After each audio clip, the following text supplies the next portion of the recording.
Hello. Last Thursday we did an activity called the most frightening experience of my life. Do you remember that the activity was, the purpose of the activity was to use phrases for narratives in order to improve our writing.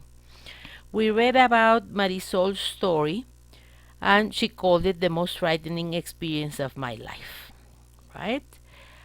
While we were doing the activity, I asked Tanya, who is a student in architecture, to draw what she was understanding from the reading. And she came up with this beautiful drawing on the board, which describes the story. So we thank Tanya. Let's begin our story. Okay, so one of the most frightening experiences of my life happened while I was spending Christmas in Tenerife, in the Canary Islands.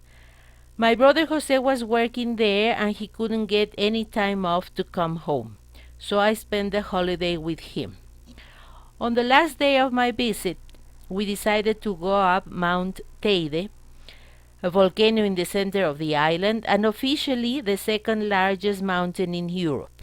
So we hired a little car for the day. I couldn't drive, but my brother could. Jose and I set off in brilliant sunshine. But it got much colder, and unfortunately, by the time we reached the crater of Mount Teide, it was snowing. What is more, all the restaurants, hotels, and petrol stations at the top of the volcano were shut, and we had almost run out of petrol.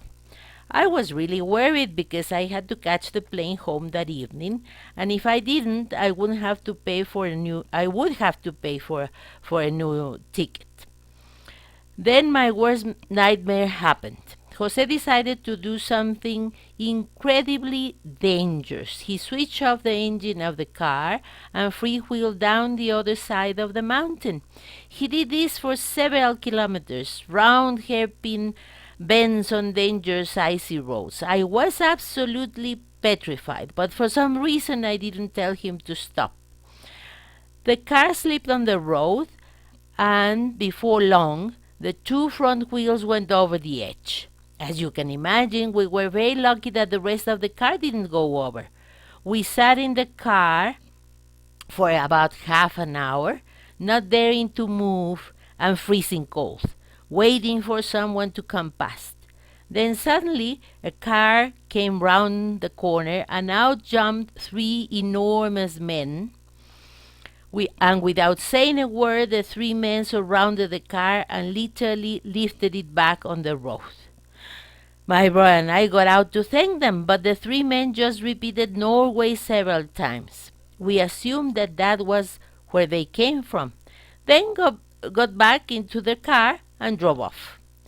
We got back into our car and continued down the side of the mountain. I have never felt so happy in my life as we reached the town and then the petrol station at the bottom.